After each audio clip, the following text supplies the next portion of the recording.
¿cómo estás? Hola Marcelo, ¿cómo estás? Hola Amalia, el saludo para ustedes, Hola, para Mariano. los televidentes. Baja el precio del combustible y viste cuando sube automáticamente sube todo ahí a la media hora. ¿Qué pasa cuando se da el descenso, cuando pueden acceder al combustible un poco más barato, no solo en Petropar, sino que incluso en emblemas privados, que es el fenómeno que se daba en los últimos días? Estamos aquí con Mauricio Maluf, él es uno de los representantes de OPAMA, que es la organización de pasajeros del área metropolitana y Asunción, que justamente están con esta cuestión, Mauricio, analizando y haciéndose una gran pregunta, ¿verdad? De que ¿por qué no está bajando el precio o qué se podría hacer con ese ahorro que podría existir?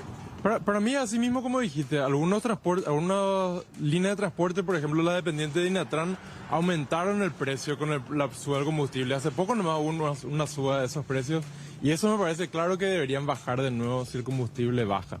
Ahora, los transportes que se mantuvieron con el mismo precio, a pesar de la suba del combustible, por medio del régimen de subsidio del Estado, me parece razonable en realidad que pueda bajar ese subsidio, que el Estado pague menos en subsidio, con tal de que esa plata no se quede nomás para otras partes del Estado, sino que se reinvierta en el transporte público. Porque tenemos una necesidad muy seria de inversión en transporte público, por ejemplo, en carriles exclusivos, en nuevos colectivos, todas cosas que el Estado podría facilitar o debe hacer el Estado mismo, por cuando es cuestión de infraestructura, ¿verdad? Hablaba, Mauricio, el tema nomás de lo que decían algunos, incluso senadores, entre ellos Basilio Núñez y Isabela Valiente, que tuvieron una reunión en la Cámara de Senadores, de que podría bajar 250 guaraníes supuestamente. Pero la forma en que anunciaron se entendía como que podía bajar el precio para el pasaje, o sea, para el usuario final, para nosotros, ¿verdad? ¿Ustedes cómo ven ese planteamiento? No, definitivamente debe bajar la tarifa, o sea que la plata que reciben las empresas por pasaje, eso debe bajar, sí o sí. Ahora, la mitad de eso es un subsidio, la otra mitad es lo que paga el pasajero. No me parece mal que baje el subsidio, con tal de que, de nuevo, si el Estado se va a ahorrar una cantidad de dinero en subsidio, que se reinvierta eso en la otra cosa que necesitamos. Porque según la encuesta de movilidad del INE, la principal prioridad de los pasajeros es que aumente la frecuencia del servicio. O sea, 60% creo de lo que los entrevistados dijeron que esa es su principal prioridad. Y el Estado debería encargarse de que eso se mejore, ¿verdad? El precio era como la cuarta prioridad de la gente. O sea, lo más importante me parece para los usuarios, los que usan todos los días el transporte público, es que no tengan que esperar más media hora, una hora para que venga un colectivo, sino que pueda ser más frecuente el servicio. ¿Cómo se va a manejar? ¿Qué se va a hacer con esa plata eventualmente ahorrada? Si es que baja el monto del subsidio, lo que el gobierno aporta o paga a las empresas, ¿qué se va a hacer con ese remanente? ¿O cómo se debería blindar eso? Y eso es lo que quisiéramos ver en realidad. Yo no vi un plan real para reformar el sistema de transporte todavía del nuevo gobierno. Entonces, quisiera ver de parte de ellos un plan para decir, esto es lo que vamos a hacer. Estas son las reformas que necesitamos hacer, estas son las reformas que vamos a hacer en nuestros 5 años de gobierno, y que haya un fondo para eso, ¿verdad? Que si se va a ahorrar ahora con el subsidio, que se ponga para eso, pero va a necesitarse mucho más plata en realidad, no va a bastar con el ahorro en subsidio para las inversiones que realmente hacen falta para mejorar nuestro servicio de transporte público. Hay que poner a tu lado, Mauricio, voy a pasar por acá. Te voy a poner retorno porque ahí Amalia, Marcelo están con el WhatsApp, la gente también tiene consultas de repente. De mi parte, una última, Mauricio, justamente sobre lo que tiene que ver con ese ahorro, el dinero quedaría entonces para las arcas estatales, ¿verdad? Pero lo que se plantea y lo que te escuchamos decir es que aumente la frecuencia, o sea, que haya más buses. ¿Cómo entonces vamos a hacer con la plata ahorrada, que es pública, que esa empresa del sector privado compra? O sea, ¿de qué manera se puede hacer ahí la simbiosis para que eso funcione y para que haya más buses? Y hay esquemas que ya se utilizaron en otros gobiernos, ¿verdad? Por ejemplo, tener un régimen de financiación, el Estado te ponerle 30% de lo que cuesta el colectivo y después se va pagando eso, ¿verdad?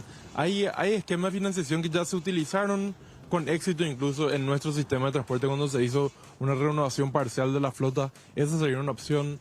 Pero también está en cuestiones de infraestructura, ¿verdad? Porque la frecuencia no depende solamente de la cantidad de los colectivos, sino también de a qué velocidad se pueden mover en la ciudad. Y ahora se mueven a paso de peatón prácticamente.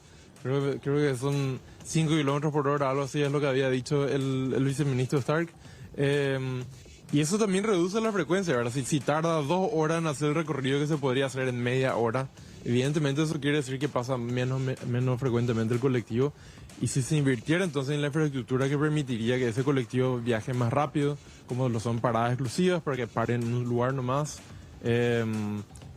carriles exclusivos para que no tenga que competir con el resto del tráfico para movilizarse. Esas son cosas que pueden agilizar el tránsito del transporte público y también así incentivar el uso del transporte público, porque el incentivo, o sea, si aumenta la frecuencia, usa más gente el transporte público, eso quiere decir que hay más dinero también para reinvertir en la adquisición de nuevos colectivos, mejorar el servicio. Ahora estamos en una espiral para abajo, cada vez peor el servicio, cada vez menos gente usa el servicio, y eso también genera presión económica para que le dificulta realmente al sistema salir de ese pozo, ¿verdad?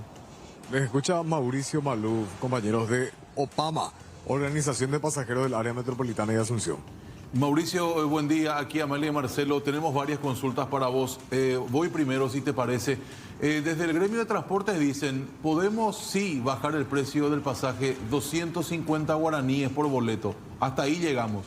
Pero la reducción del litro del combustible utilizado para estos vehículos es de 600 guaraníes. ¿Cómo interpretamos esa relación? Bajó 600 y quieren bajar ni siquiera la mitad. No, de hecho, yo hice independientemente del cálculo en base a la planilla de tarifa técnica que me pasaron y mi resultado fue bastante parecido también. Porque lo que sucede es que, bueno, la mitad del costo de operación en realidad de todo el servicio es el combustible, o sea, no es todo. Y si se calcula que baje más o menos en la misma proporción, o sea, 600 guaraníes bajaron, pero eso sería un porcentaje que sería 1,7% del precio. No puedo hacer el cálculo ahora mismo, pero si se reduce en la misma proporción el gasto de combustible de los empresarios de transporte como se reduce en Petropar, eso resultaría más o menos en lo que dijeron, de 250 guaraníes, a lo mejor menos para el transporte convencional.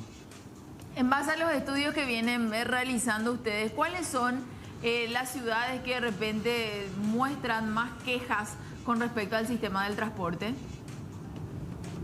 Realmente es generalizado, o sea, la baja de frecuencia se da en muchísimas líneas en todas partes, en San Lorenzo, de Reducto, suelo escuchar muchas quejas, pero en Villa Elisa, en Limpio, en todas partes donde llega el sistema de transporte público, tenemos el mismo problema realmente. Hay ciertas líneas a lo mejor que funcionan un poco mejor que otras, o sea, hay esa diferencia, pero no está localizada de esa forma.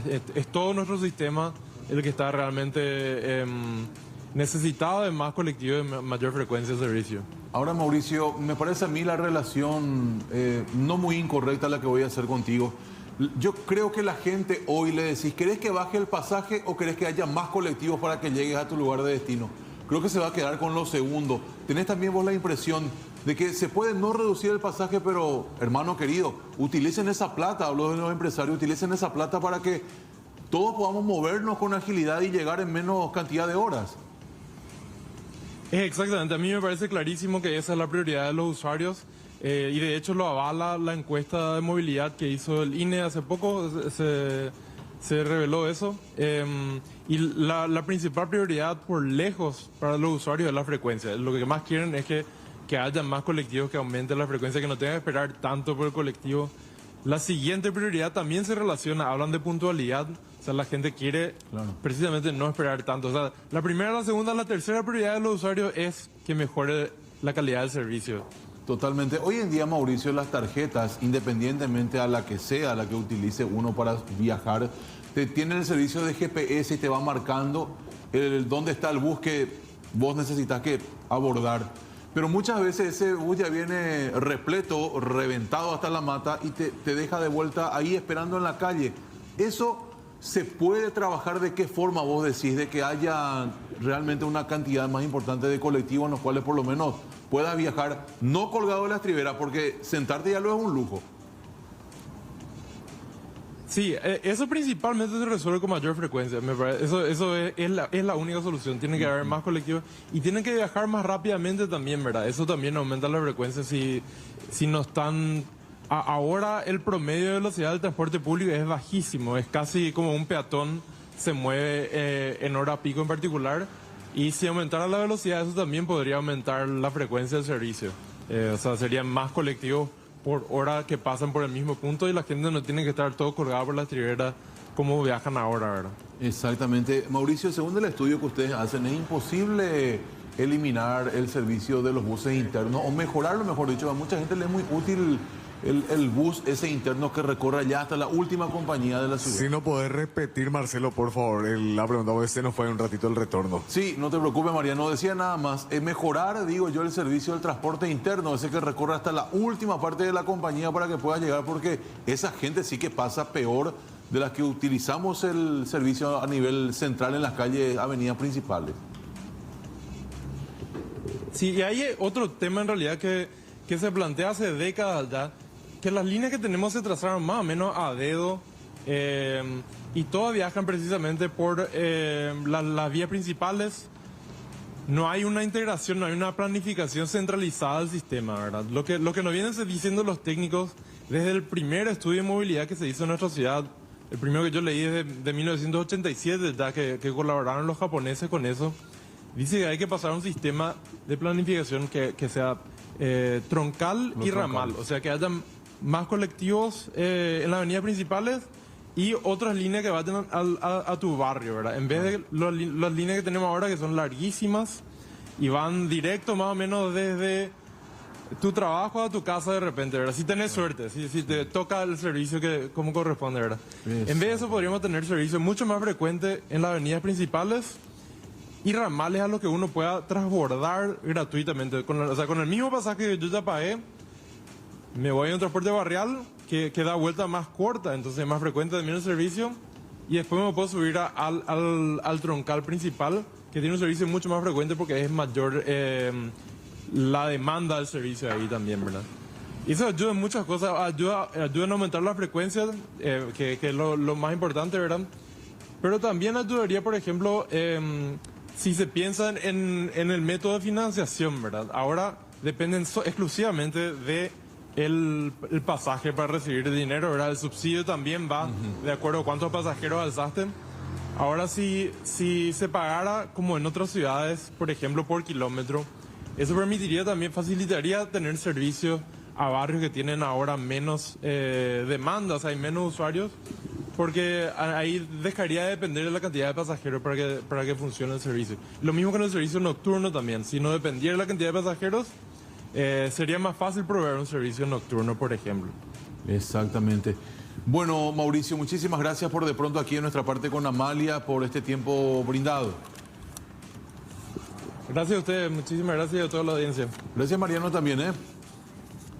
Hasta luego, señor. Dale, señor, hasta luego. Y la gente puede seguir opinando al 856-2500 sobre el drama del transporte en nuestro país.